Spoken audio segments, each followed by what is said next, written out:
One is the official North Korean propaganda story, which is that he was born at a secret revolutionary base camp run by his father on the base of the holy mountain of Paektu on the border between North Korea and China, or between Korea and China. On February 16, 1942, there was a double rainbow that came up in the sky. The flowers bloomed in the middle of winter, all to herald the birth of the next great leader of North Korea. In fact, we now know he was born literally in a hovel in the Soviet Union while his family was under Soviet protection.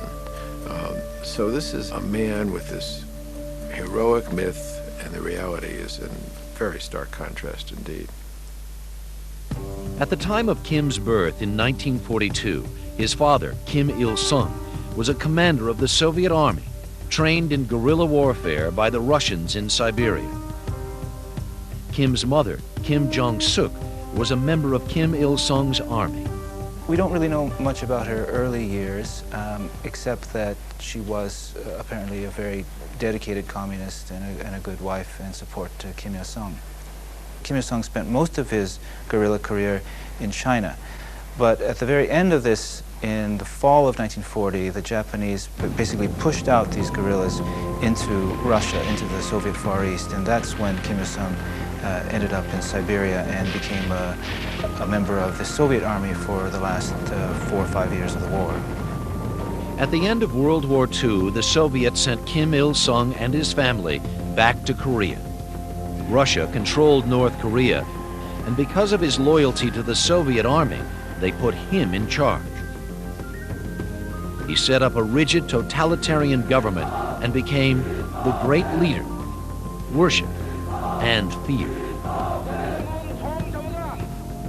Kim Il-sung was the founder of the North Korean Republic. He was blessed both by Chinese and Russians, and he was a very charismatic ruler, and he was a shrewd strategic thinker and very able person. Everyone who knew him or saw him, even those who despised him and lived to talk about it later, say that he did have a great aura of charisma. He had a great presence. And as for his son, Kim Jong Il, there were acts of evil attached to his name soon after his birth. A terrifying story links him to the death of his own brother, who drowned at the age of 2. When they fell into the water, he came up first, and when his brother tried to raise his head, he kept pushing his head under. Another report said he was laughing as he was hearing his brother going blub, blub, blub. There's no way to know for sure. It just feeds a little bit too well into this idea that he was an evil guy from the very beginning.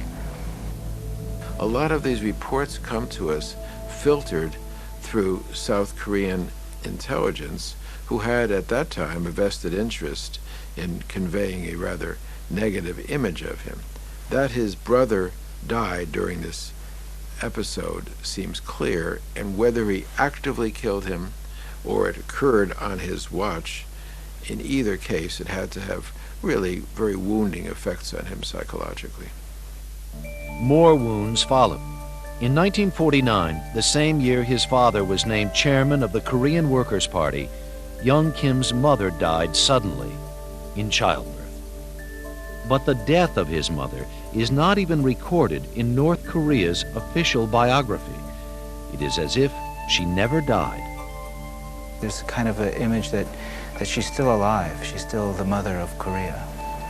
She was a key figure as his mother, somebody he loved, and whose stature he has been polishing, furbishing as the mother of the revolution.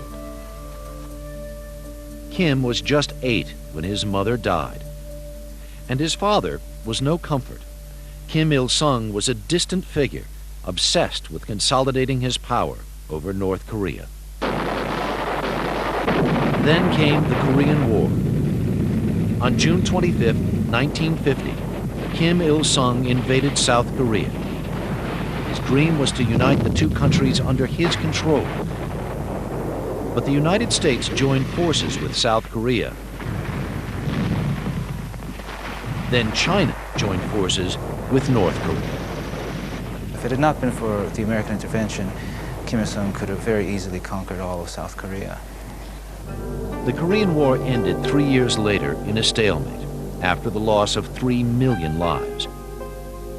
The Koreas remained divided by a demilitarized zone along the 38th parallel. But Kim Il-sung still claimed victory. This is portrayed in the official propaganda as a war to liberate the South, and that it was a victory because the Americans, the North Koreans say, wanted to conquer North Korea, so the North Koreans blocked them from doing that. Within North Korea, Kim Il-sung's power was brutal, absolute, and unchallenged. In fact, by 1956, 3 years after the war ended, he staged a number of open purge trials of his rivals, resulting in those individuals in a couple of important cases being executed.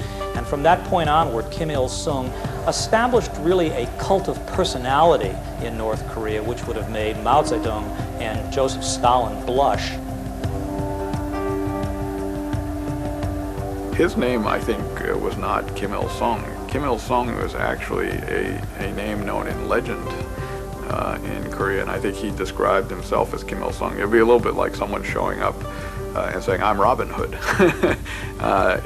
It has the same kind of heroic ring.